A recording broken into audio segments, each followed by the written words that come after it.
ফিলিস্তিনিদের উদ্দেশ্য করে ইসরায়েলের পার্লামেন্টে পাশ হয়েছে এমন এক আইন যা নিয়ে বিতর্কের সৃষ্টি হচ্ছে। একে বলা হচ্ছে বৈষম্যমূলক মৃত্যুদণ্ড বিল। আইন অনুযায়ী এখন থেকে প্রাণঘাতী হামলায় জড়িত ফিলিস্তিনিদের মৃত্যুদণ্ড দিতে পারবে দেশটির সামরিক আদালত। কট্টর ডানপন্থী জাতীয় নিরাপত্তা মন্ত্রী ইতামার বেন গাভিরের উত্থাপিত বিলটি ৩০ মার্চ দেশটির পার্লামেন্ট নেসেটে পাশ হয়। আল জাজিরার প্রতিবেদন বলছে, ইসরায়েলের পার্লামেন্ট একটি বিতর্কিত একপক্ষীয় বিল পাশ করেছে। কারণ এই বিল অনুযায়ী ইসরায়েলিদের হত্যায় দোষী ফিলিস্তিনিদের মৃত্যুদণ্ড কার্যকরের বিধান রাখা হলেও কোনো ইসরায়েলি ইহুদি যদি ফিলিস্তিনিদের হত্যা করে তবে তার ক্ষেত্রে এই শাস্তি প্রযোজ্য হবে না।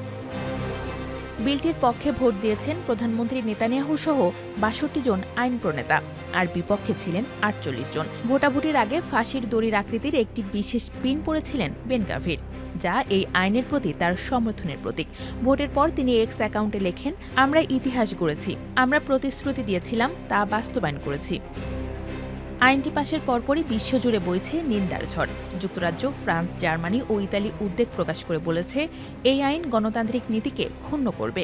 অ্যামনেস্টি ইন্টারন্যাশনাল একে বর্ণনা করেছে নিষ্ঠুরতা ও বৈষম্যের প্রকাশ্য প্রদর্শনী হিসেবে। এরই মধ্যে এই আইনকে চ্যালেঞ্জ করে ইসরায়েলের সুপ্রিম কোর্টে আবেদন করেছে মানবাধিকার সংগঠনগুলো।